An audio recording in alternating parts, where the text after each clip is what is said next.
냉전 시대 때는 KGB와 함께 오묘해요. 물과 기름 같은 사이입니다. 걔네들은 특수부대다. 푸틴의 미친 조율되지 않은 악기, 아주 딥한 스페츠나츠라는 특수부대가 있다.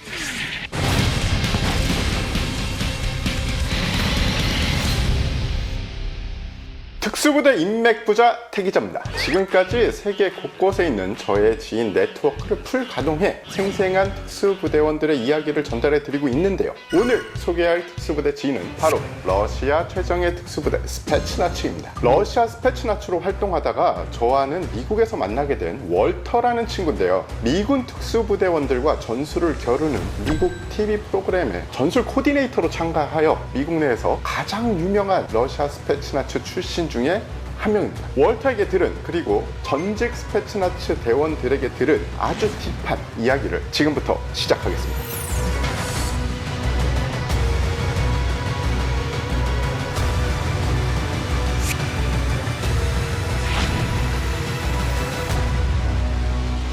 스페츠나츠는 러시아어로 그냥 직역을 하면 특별한 목적의 군대들이라는 뜻입니다. 일반적으로 대테러 작전을 수행하는 특수부대는 군이나 경찰에 편성되어 있죠. 미국도 그렇고 한국도 다 군과 경에 특수부대가 편성되어 있습니다. 하지만 러시아는 연방군은 물론 내무부와 연방보안국, 정보국 등의 다양한 특수부대들이 운영되고 있습니다. 이들은 각각 다른 부대명을 가지고 있죠. 일반적으로 스페츠나츠라는 이름으로 통칭하고는 있습니다. 즉, 내무부의 특수부대도 스페츠나츠, 정보국의 특수부대도 스페츠나츠. 너무 이름이 많으니까 에라 모르겠다 통칭해서 걔네들은 특수부대다. 그 뜻이 바로 러시아어로 스페츠나츠라고 보시면 됩니다. 스페츠나츠는 1950년 서방에 대한 정보 수집과 암살, 파괴, 교란 목적으로 명장 게오르기 주코프에 의해 창설되었습니다. 냉전 시대 때는 첩보 활동 기관 KGB와 함께 비밀리에 활동을 펼쳤으나 1991년 구소련의 붕괴와 함께 규모 및 전투력이 크게 약화되고 냉전 종식 후 그 존재가 외부로 드러나게 되었죠. 또 사실 모르고 있었던 건 아니에요. 냉전 때도 알고 있었죠. 정말 어떻게 보면 냉전 때 더 무서워했던 것 같아요. 러시아에 엄청난 특수부대가 있는데 다 비밀이래. 기억나시죠? 1970년도에 태어나신 분들은 기억하셔야 됩니다. 현재는 러시아가 가장 크게 운영하고 있지만 소련에서 탈퇴한 다른 나라들, 심지어 체첸 공화국도 독자적으로 스페츠나츠를 운영하고 있습니다. 특수부대원 인맥 부자시지 않습니까? 그분들 사이에서 그 스페츠나츠의 이미지는 어떻습니까? 오묘해요. 왜냐하면 제 인맥들이 대부분 이 서방 특수부대 분들이 많아요. 근데 서방 특수부대와 이 러시아 쪽 동부권 특수부대는 물과 기름 같은 사이입니다. 일단은 계속 진행되면서 말씀을 드릴 거고요. 스페츠나츠에 좀 특이한 별명들이 있어요. 최근에 붙여진 별명인데 푸틴의 조율되지 않은 악기.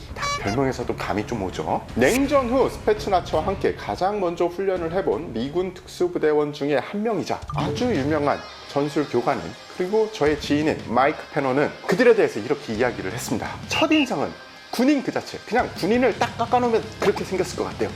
특유의 억셈이 있고 대신 디테일과 기술의 정밀도가 약간 떨어지고요. 즉, 기술의 부족함, 디테일의 부족함을 정신력과 힘으로 메꾸는 형태가 바로 그들이라고 합니다. 역시 델타 출신 교관이자 저의 지인이 자신이 현역때 동베를린 작전 중에 마주친 스페츠나츠 대원에 대해서는 딱 보는 순간 등 뒤에서 소름이 끼친다. 그들은 주로 동독 정보 기관인 슈타지 소속으로 위장을 하곤 했는데요. 딱 보면 스타지랑은 약간 다르다 라고 그런 느낌이 확 왔다고 합니다. 근데 제가 생각해보면 저한테 이 얘기를 해준 그 지인도 그냥 일반 사람 같진 않아요. 보면은 이 사람도 좀 이런 사람이 그렇게 느꼈다니까. 또 하나는 그때 당시에는 동독의 슈타지에 KGB 최고의 요원들을 파견을 했거든요. 푸틴 대통령도 사실 동독에 있었습니다. 그렇기 때문에 스페츠나츠인데 슈타지에 와 있으면 아마도 그때 당시 소련에서 최고의 요원이 아니었을까 싶습니다.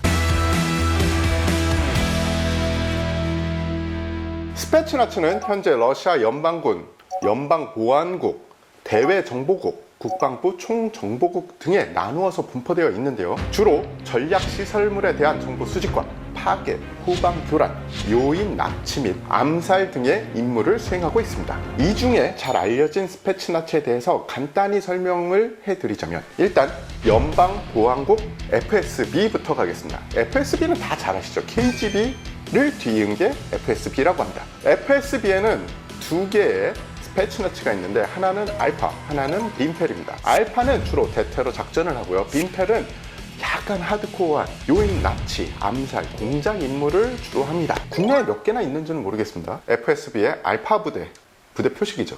그리고 B라고 되어 있는 바로 빈펠 부대 표식입니다. 제가 이거를 받았을 때 별로 가지고 있는 사람이 없을 것이다 라고 이야기를 하더라고요. 그렇다고 대단한 건 아니고 그 부대에 좀 도움을 주던지 부대와 밀접한 관계가 있는 사람들에게 주는 구하기 힘든 기념품이라고 했는데 설마 그 부대 앞에서 막 팔고 이러진 않겠죠. 이 알파와 빈펠이 그 수많은 스패츠나츠 중에서도 가장 엘리트 부대라고 일컬어지고요. 규모는 약 700여 명 정도라고 하는데 이 러시아에 대해서 잘 아시는 분들은 아시겠지만 러시아 자체의 공식 자료가 자꾸 바뀌어요. 통계를 못하는 건지 아니면 그냥 보안을 지키려고 자꾸 막 이상한 얘기를 하는 건지 모르겠는데 자료마다 다 다릅니다. 그런데 제가 파악하고 들었을 때는 약 700여 명 정도였습니다. 물론 지금은 바뀌었을 수 있습니다. 그 다음은 대외 정보국이 있습니다. 대외 정보국에는 자슬론이라는 스패츠나츠가 있죠. 이들은 위험성이 큰 지역에서 러시아 주요 인물들에 대한 경호 및 보안 문제를 담당합니다. 그 다음 국가근위대가 있습니다. 국가근위대에는 SOBR이라는 스패츠나츠 부대가 있는데요. 이들은 하는 일이 미국의 스와트, 경찰 특공대와 비슷하다고 보시면 됩니다. 악명 높은 스패츠나츠의 선발 어떻게 이루어집니까? 제가 자료를 조사하다가 정말 이 부분에서 어떡하지 싶더라고요. 왜냐하면 스패츠나츠가 너무 많아. 그래서 선발도 가지각색이에요. 아까 말씀드렸던 FSB의 알파랑 빈펠 같은 경우에는 이미 있던 스패츠나츠에서 뽑아가는 경우가 많습니다. 그거는 사실은 그다지 재미없어요. 그래서 일반 스패츠나츠, 군 소속의 스패츠나츠를 중심적으로 말씀을 드릴게요.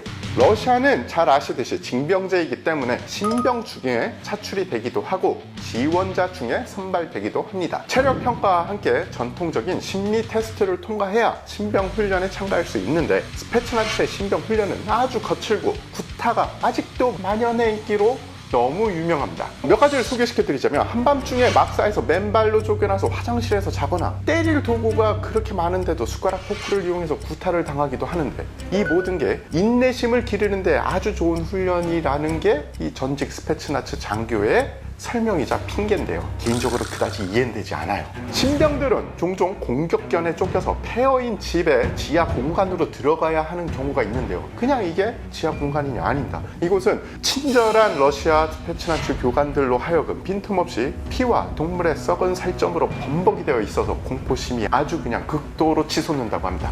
이외에도 악명 높은 스패츠나츠 훈련 몇 가지를 더 소개시켜 드리자면 상대가 쓰러질 때까지 하는 복싱 스파링. 이 쓰러지거나 기절하면 탈락이고 피가 많이 나도 1분간 치료를 실시한 후에 다시 붙어야 됩니다. 처음에는 글러브를 끼면서 그래도 살살하겠지, 우리 같은 대원이야 라는 희망을 가지게 되는데요. 한번 글러브를 끼게 되면 여기선 살살할 수는 없는구나 하는 분위기가 된다고 합니다. 이가 부러지고 갈비뼈가 부러지는 건 정말 별거 아니라고 해요. 그러면 옆에서 웃고 있는 됩니다. 물론 나중에 치료는 해주겠죠. 이 정도의 훈련을 한다고 하고요. 10km 행군은 2시간 안에 완료를 해야 되고요. 100m를 13초 이내에 주파해야 되고 3km 달리기를 12분 내에 주파를 해야 된다고 합니다. 부대마다 살짝 차이는 있을 수 있습니다. 탈영에 대한 생각이 많을 것 같은데 실제로 탈영병 굉장히 많아요. 러시아군의 탈영병이 굉장히 많고요. 그 이유는 맞아서 배고파서 정말 많습니다. 심지어 전쟁터였던 아프가니스탄, 체첸에서도 탈영한 경우가 있어요.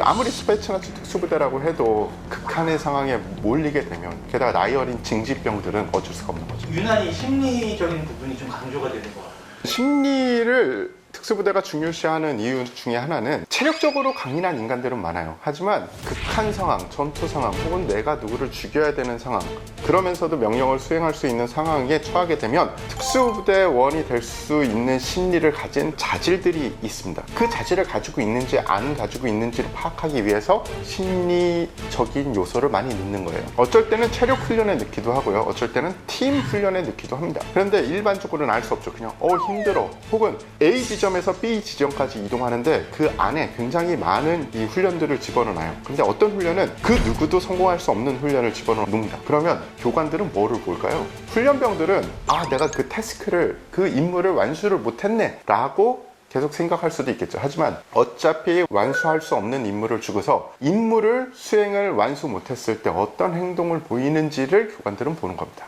근데 훈련병은 모르죠. 그러니까 더 힘든 거죠. 사실은 러시아만 이런 심리적인 걸 보는 건 아니고요. 전 세계 특수부대 원들, 그러니까 제대로 된 특수부대라면 신입을 뽑을 때 언제나 이런 걸 보고요. 대한민국의 특수부대도 당연히 이런 요소를 봅니다. 하지만 뭐 러시아나 중국은 좀 더 심하게 하죠. 서방 세계보다. 왜냐하면 거기는 리밋이 없거든. 우리 마음대로 굴려도 돼. 왜냐, 우린 러시아야. 왜 저러지 쟤네는? 스페츠나츠는 진짜로 합니다. 100% 믿지 마시되 사기인 사살 기록을 과학적이지 않아요. 푸틴 대통령이 총 막 퓨퓨 마티니 마시고 스포츠카 퓨 저 사람 안 죽는 게 희한하네.